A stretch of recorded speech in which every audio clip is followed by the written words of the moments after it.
The sun was setting over the city skyline, casting long shadows through the gleaming windows of Urban Elegance, a high-end boutique that had become the talk of downtown over the last 5 years.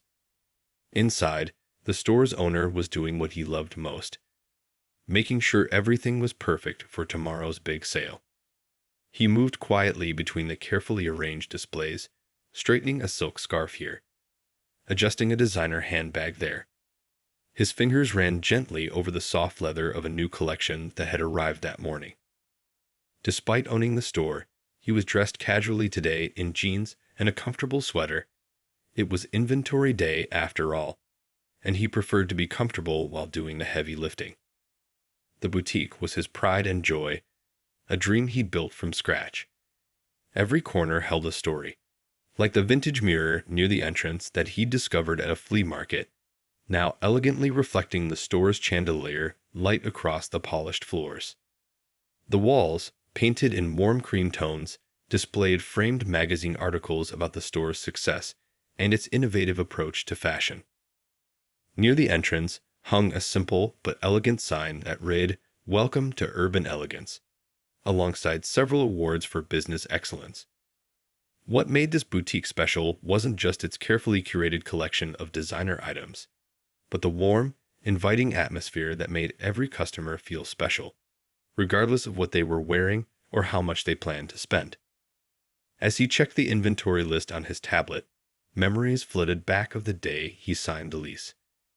Everyone had told him he was crazy to open a high-end boutique in this location, but he'd seen the potential.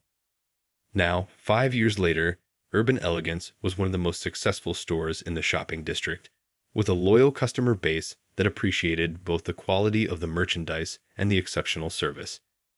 He paused at the shoe display, remembering how his grandmother had taught him about quality footwear in her own small shoe shop years ago.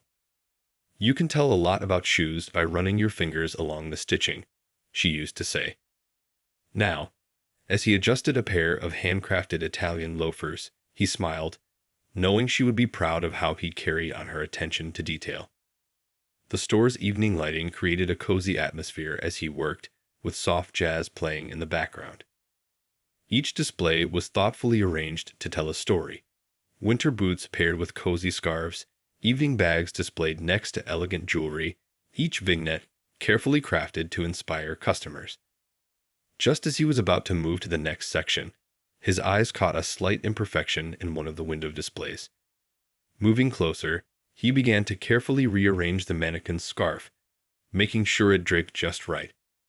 He was so absorbed in his work that he barely noticed the click of heels on the marble floor, signaling that someone had entered the store just before closing time. The sound of the door chime echoed through the quiet store, but he didn't immediately turn around.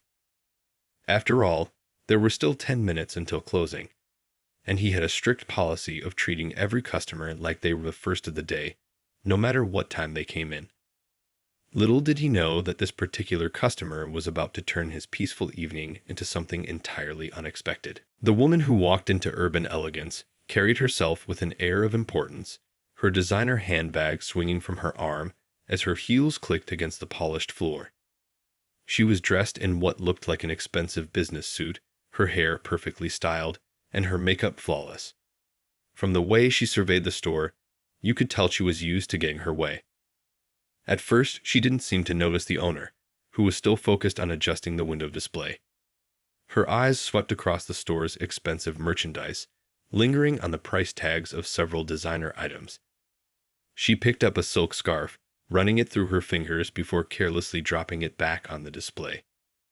The store's owner turned slightly, still absorbed in his work, but aware enough to call out a friendly good evening. "Please let me know if you need any help." His voice was warm and professional, the same tone he used with all his customers. But instead of responding, the woman stiffened, her hand clutching her purse a little tighter. She began to move through the store in an odd pattern, pretending to look at merchandise while keeping one eye fixed on the owner. Every time he moved to a different section, she would adjust her position to keep him in sight. Her behavior might have been amusing if it wasn't so obvious what she was thinking. The tension in the air grew thicker with each passing minute. When the owner reached up to adjust a light that was casting shadows on a new handbag display, the woman took 2 quick steps backward. Her reaction to his every movement was becoming more and more obvious, though he pretended not to notice as he continued his work. The beautiful evening atmosphere of the store had shifted now. The soft jazz music playing in the background seemed to highlight the awkwardness of the situation. The woman's heels continued to click on the floor as she moved, creating an irregular rhythm that matched her nervous energy. She paused near a display of expensive leather bags, her eyes darting between the owner and the store's entrance. When he picked up one of the bags to move it to a better spot, her whole body tensed up. Her face showed a mix of emotions: suspicion, fear, and something else that looked a lot like judgment. The owner could feel her stares burning into his back as he worked. He'd been in this situation before, and while it still hurt every time, he'd learned to handle it with grace. He continued straightening merchandise, making sure everything was perfect for tomorrow's sale, all while being watched like he was doing something wrong in his own store. The woman's behavior was becoming more obvious by the minute. She pulled out her phone, pretending to take photos of merchandise while actually pointing the camera in the owner's direction. She even followed him to the shoe section, staying just far enough away to pretend she was shopping, but close enough to watch his every move. As the minutes ticked by, the woman's actions became more frantic. She kept looking at the security cameras in the corners of the store, then back at the owner, then at her phone. Her fingers drummed nervously on the counter near the store phone, and her breathing had become quick and shallow, like she was working herself up to something. The owner knew what was coming next. He'd seen this pattern before, and while part of him wanted to just turn around and tell her that he owned the store, another part knew that sometimes people needed to learn lessons the hard way. So he continued his work, carefully and professionally, waiting for what he knew was about to happen. What happened next broke the tense silence like a thunderclap. The woman suddenly rushed to the store phone, her hand shaking as she grabbed it. She pressed the security button so hard it made a loud clicking sound that echoed through the quiet store. Her voice, when she spoke into the phone, was loud and shrill, bouncing off the boutique's walls. "Security. Yes, security. Come quickly," she nearly shouted into the phone. "There's someone suspicious in the store. He's handling expensive merchandise, and I don't think he belongs here." Her voice carried that particular tone that people use when they think they're doing something righteous, but are actually just showing their prejudices. The owner continued his work, calmly moving a designer wallet to a better spot on the display. Inside, his heart was heavy, not because this was the first time something like this had happened, but because it happened far too often. Still, years of experience had taught him how to handle these situations with dignity. The woman wasn't done yet. She stood by the phone, still clutching it like a lifeline, and began listing her suspicious observations to security. "He's been walking around touching everything. Moving things around. I saw him pick up an expensive bag." Each accusation made her voice climb higher with fake concern. What she didn't notice, in her rush to report this suspicious person, were the small details that would have told her the real story. She missed the way other staff members, who were in the back office doing paperwork, poked their heads out with knowing looks. She didn't see how they shook their heads, sadly, having witnessed similar scenes before. The owner kept working, straightening a row of silk ties with careful attention.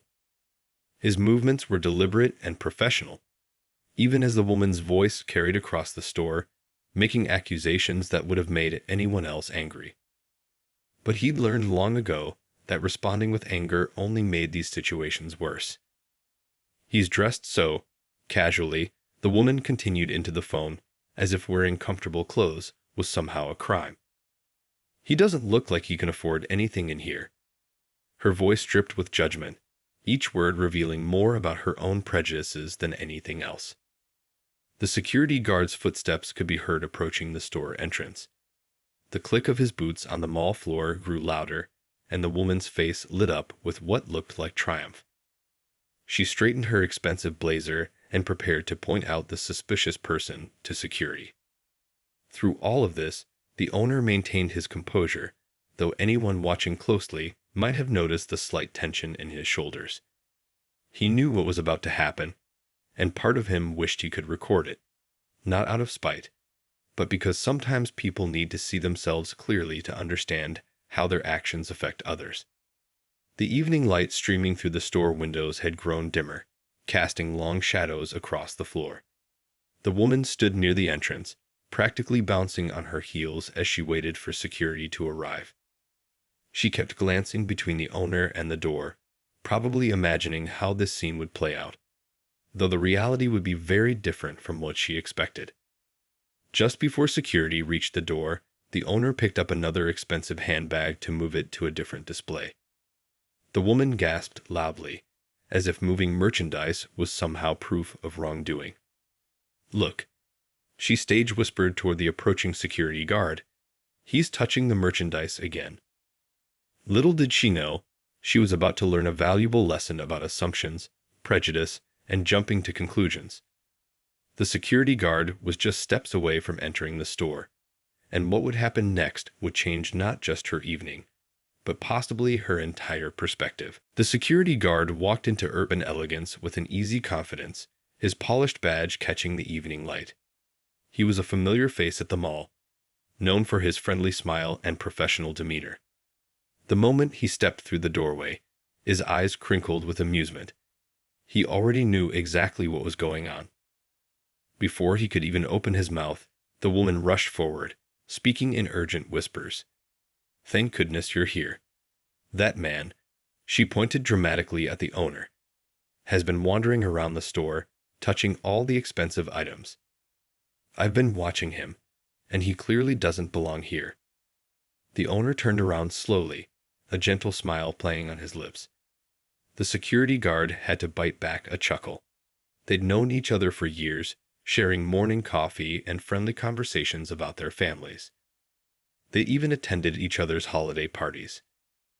"He's been moving things around," the woman continued, her voice getting higher with each word. "He picked up designer bags, moved shoes around. Who knows what he might have slipped into his pockets." She was so caught up in her accusations that she didn't notice the guard's amused expression. The guard cleared his throat politely.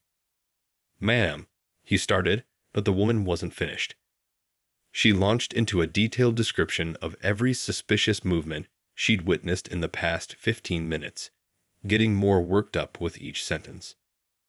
"And look at how he's dressed," she exclaimed, gesturing at the owner's casual clothes. "Nobody who shops here would dress like that. I come here all the time." This last statement was clearly a lie. Any regular customer would have recognized the owner, whose photo hung right by the entrance. The security guard tried again. "Ma'am, I think there's something you should." But she cut him off once more, now pacing back and forth in her expensive heels. "We need to check his pockets. I saw him near the jewelry section earlier. Who knows what he might have taken?" Throughout this entire scene, the owner maintained his dignified composure.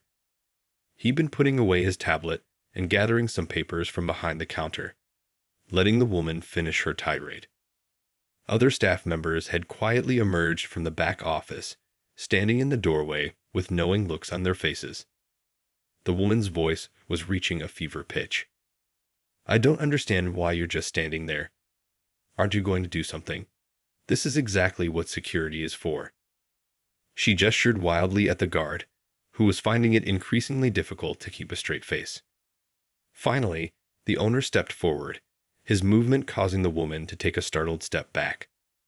"Actually," he said in a warm, professional tone, "I think I can help clear this up." He reached into his back pocket, causing the woman to gasp dramatically. But instead of whatever she expected, he pulled out his wallet. From it, he extracted not only his ID, but also his business cards. Elegant pieces of cardstock with Urban Elegance embossed in gold lettering, along with his title as owner and founder. The security guard, no longer able to contain his smile, watched as the woman's expression began to change. Her face which had been flushed with righteous indignation, slowly drained of color as realization began to dawn. The owner stood quietly, holding out his business card to her with a grace that made her accusations seem even more ridiculous. The evening light streamed through the windows, casting a warm glow over the scene as it was about to take an unexpected turn. The woman's mouth opened and closed several times, but no words came out. She looked from the business card to the owner's face, then to the security guard's knowing smile, and finally to the staff members who were watching the scene unfold. The silence in the store was deafening. The woman stared at the business card in her hand, her eyes growing wider as she read each word. Her perfectly manicured fingers trembled slightly as she held the card closer to her face, as if somehow the words might change if she looked hard enough. But you? She stammered, her confident attitude from moments ago completely evaporated. Her gaze darted between the card, the owner's face, and the large framed photograph near the entrance that she had somehow missed. The same face, but in a business suit, smiling warmly beside the store's logo. The owner's voice, when he spoke, was kind but firm. "Welcome to Urban Elegance. I'm the owner and founder of this store." He gestured around the boutique with obvious pride. "I was just doing our evening inventory and preparing for tomorrow's sale. That's why I was moving things around." The security guard, who had been watching this scene unfold, finally let out a small chuckle. "Sir," he said to the owner, "would you like your usual evening coffee? I was just about to head to the break room." This casual interaction only made the woman's face flush deeper with embarrassment. One of the staff members stepped forward, carrying a stack of newly arrived designer scarves. "Should I put these in the window display you were working on?" she asked the owner, her tone completely normal, as if this kind of scene wasn't unfolding in front of her. The woman's expensive heels seemed to wobble beneath her as the full weight of her actions began to sink in. The security cameras in each corner of the store had captured every moment of her behavior, every accusation, every prejudiced assumption she had made. The owner walked behind a counter and picked up a tablet, pulling up the store's sales records. "Actually," he said gently, "I don't recognize you as one of our regular customers, though you mentioned you come here all the time." His tone wasn't accusatory. If anything, it was almost sympathetic. Other staff members had gathered near the back office, going about their closing duties while stealing glances at the scene. They'd seen similar situations before, but their boss always handled them with the same graceful dignity, turning uncomfortable moments into opportunities for growth. The woman's designer handbag slipped from her arm, and she grabbed it quickly, clutching it like a shield. The irony wasn't lost on anyone. How she had been so quick to judge someone based on their appearance, while standing in a store that sold the very items she used to project her own status. I should go," she whispered, taking a step toward the door. But the owner's voice stopped her. "Actually," he said, "if you have a moment, I'd love to show you our new collection that just arrived this morning. The one I was unpacking when you came in." His offer was genuine, without a hint of sarcasm or anger. The security guard, still standing near the entrance, gave an encouraging nod. He'd seen the owner turn similar situations around before, using these moments to build bridges rather than walls. The evening light streaming through the windows had turned golden, casting a warm glow that seemed to soften the tension in the air. The woman stood frozen, clutching her purse, caught between embarrassment and amazement at the owner's gracious response. She looked around the store again, but this time with different eyes. She noticed the warmth in the decor, the careful attention to detail in every display, and most importantly, the kind and professional demeanor of the man she had so quickly judged. The next few moments unfolded in an unexpected way. Instead of asking the woman to leave or calling her out on her behavior, the owner pulled up a chair from behind the counter. "Pleased," he said, gesturing to the comfortable seat, "sit down for a minute. I think we both could use a moment to talk." The security guard, reading the situation perfectly, quietly stepped out but remained visible through the store's front windows. The other staff members discreetly returned to their closing duties, though they kept glancing over, amazed at their boss's composure and kindness in handling the situation. The woman sank into the chair, her legs seeming to give out beneath her. Her earlier confidence had completely vanished, replaced by a mix of shame and confusion. "I don't understand," she whispered. "Why are you being so nice to me? After what I just did." The owner pulled up another chair and sat down, maintaining a respectful distance.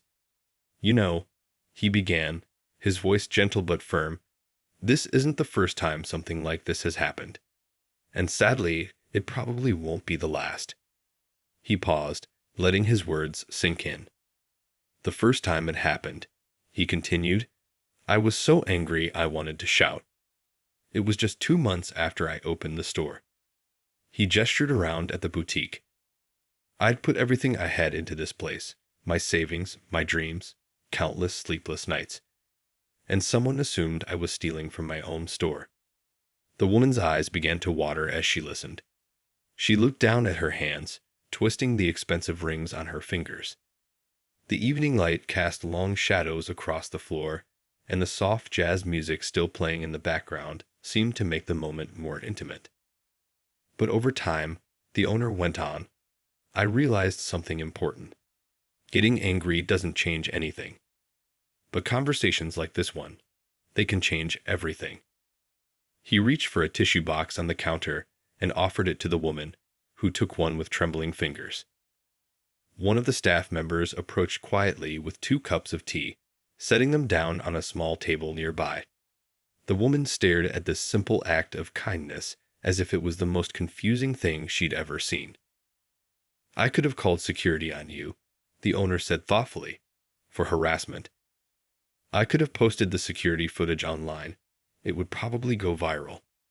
The woman flinched at his words, but he continued, "Instead, I'd like to tell you about my grandmother, who taught me everything I know about retail."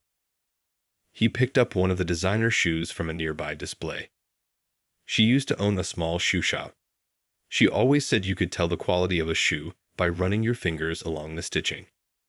His fingers traced the careful stitching as he spoke. "But she also taught me that you can never tell the quality of a person just by looking at them." The woman's tears were flowing freely now, but these weren't tears of embarrassment anymore. They were tears of understanding. The owner's words were opening her eyes to something she had never truly seen before. Through the store windows, the mall's evening lights were coming on, creating a warm glow that seemed to embrace the scene. The security guard peeked in occasionally, smiling at how his friend, the owner, was once again turning a difficult moment into an opportunity for change. "So," the owner said, picking up his cup of tea, "would you like to hear more about how this store came to be? And maybe we can talk about why you felt so sure I didn't belong here." His voice held no judgment, only an invitation to understand each other better. As the evening continued, the store became a space of unexpected honesty. The woman, hands wrapped around her warm teacup, began to share her own story. "I've never—" She paused, struggling with her words. "I've never really thought about why I act this way. It's how I was raised, I guess." The owner nodded encouragingly, listening without judgment. Around them, the store's evening atmosphere had grown cozy, with the soft lighting creating a warm glow that made their conversation feel more intimate. The staff continued their closing duties quietly, occasionally bringing fresh tea.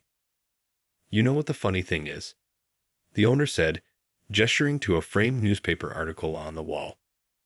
"When I first opened this store, a lot of people told me it wouldn't work. They said this neighborhood wasn't ready for a high-end boutique." He smiled, remembering those early days. "But I believe that style and quality are for everyone who appreciates them." The woman looked around the store with new eyes, noticing details she'd missed before. The carefully curated collections, the thoughtful layout, the warm welcome extended to every customer. All of it reflected a deep understanding of both fashion and human nature. "Can I tell you something that happens at least once a week?"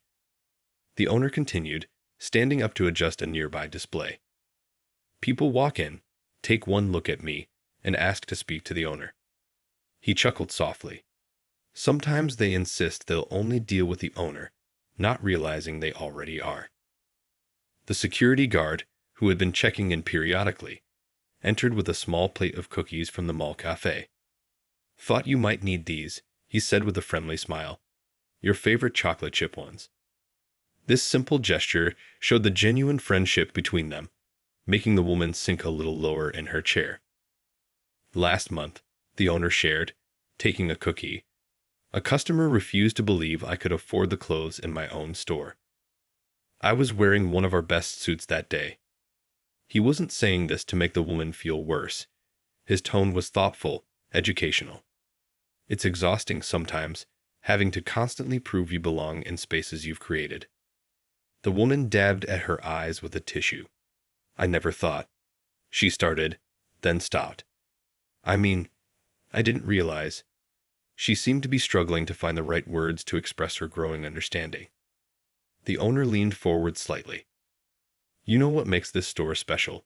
he asked, but continued without waiting for an answer. "It's not just the designer labels or the expensive items. It's the way we make people feel when they walk in. Everyone, and I mean everyone, deserves to feel welcome and respected when they shop here." He stood up and walked to a display case, pulling out a stunning silk scarf.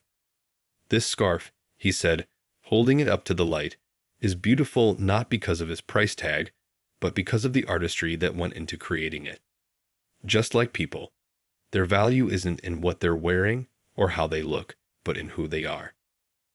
The woman watched as he expertly folded the scarf, his movements showing years of experience and deep respect for the craft. "I've spent my whole life judging books by their covers," she admitted quietly. "I never stopped to think about the stories inside." Outside the store windows, the mall was growing quiet as closing time approached. The evening light had faded to a soft purple glow, creating a peaceful backdrop for this moment of transformation. Staff members were finishing their closing duties, but none of them seemed in a hurry to end this important conversation. The owner returned to his seat, placing the carefully folded scarf on the table between them. "Would you like to know what helped me succeed in this business?" he asked. The woman nodded, eager to learn. "It was learning to see past first impressions, past assumptions, past prejudices. Because fashion, at its heart, is about expressing who you are, not judging who others might be." The transformation happening in the store that evening was almost magical.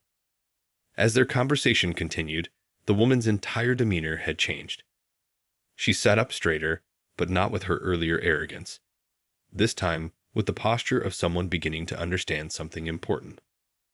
"I'd like to make this right," she said suddenly, her voice stronger than before. "Not just with words, but with actions. There must be something I can do." Her question hung in the air, sincere and hopeful.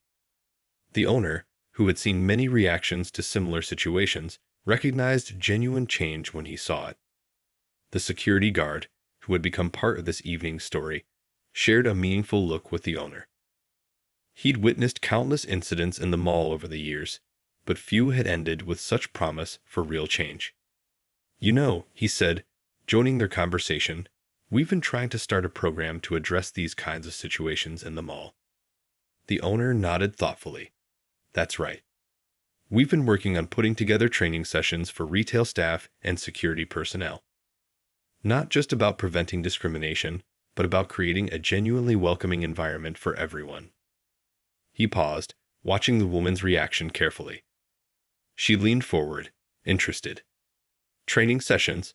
What kind of training?" Her question was eager, showing a genuine desire to learn and help. The expensive rings on her fingers caught the light as she gestured, but now they seemed less like status symbols and more like simple accessories.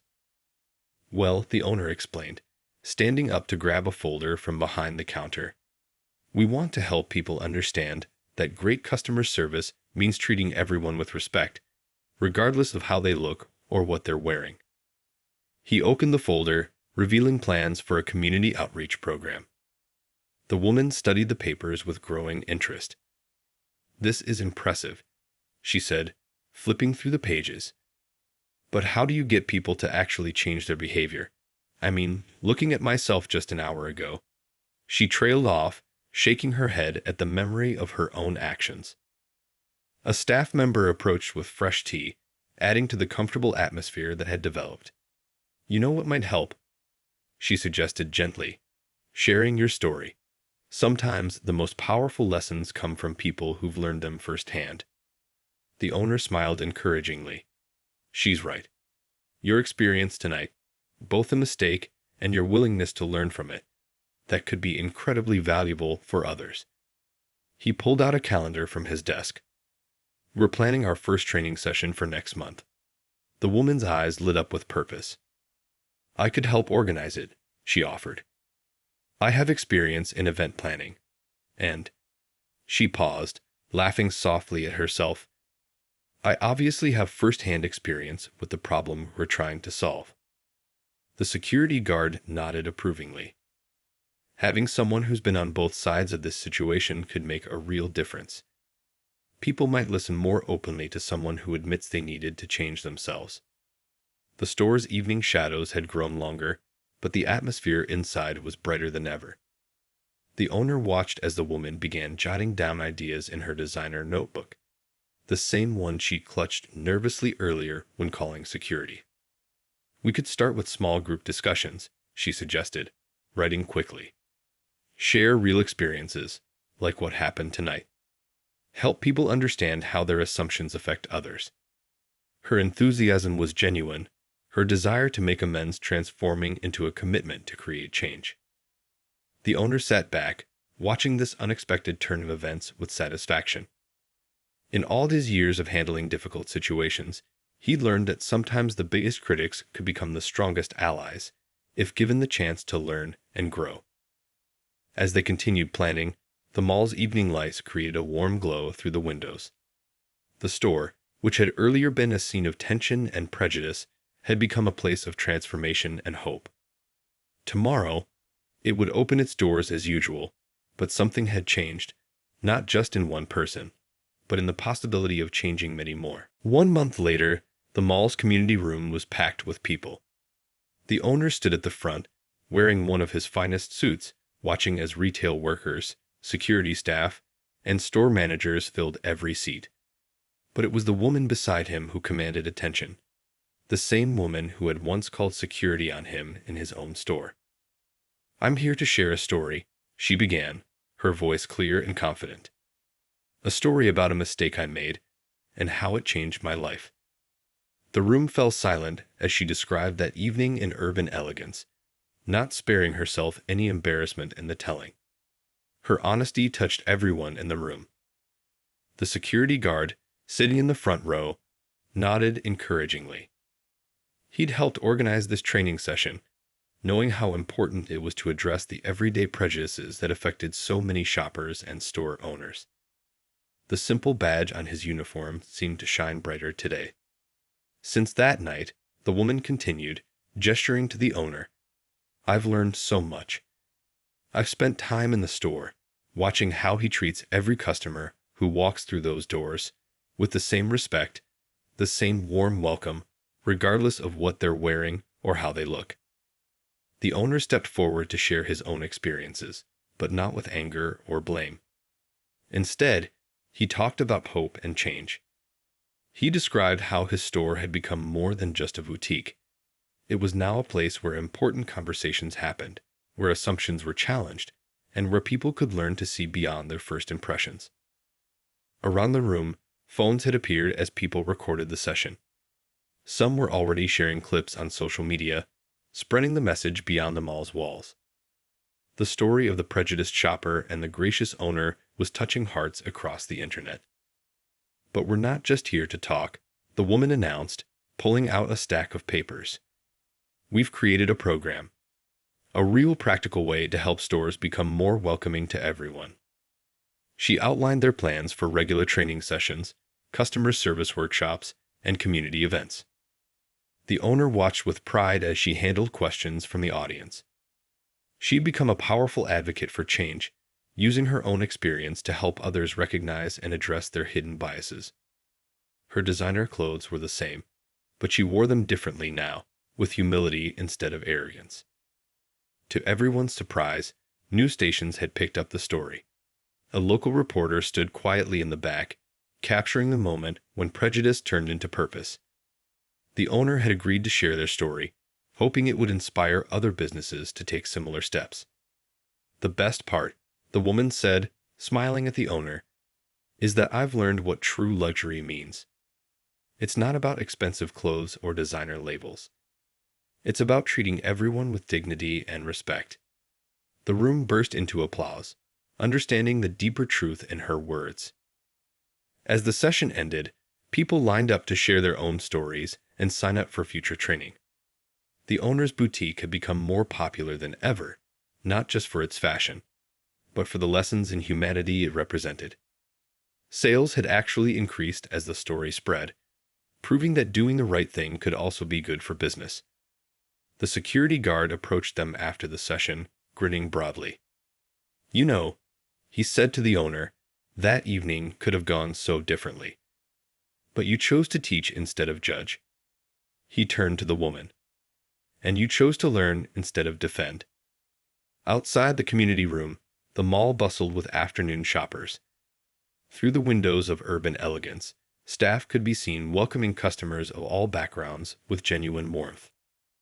The owner's photo still hung by the entrance, but now it was accompanied by a small sign that read, "Everyone is welcome here." The woman, now a regular customer and friend, often stopped by the store just to chat. She'd learned that the most valuable things in life couldn't be bought. Things like understanding, growth, and the courage to admit when you're wrong. Her story had become a powerful reminder that change was possible, one person, one conversation at a time.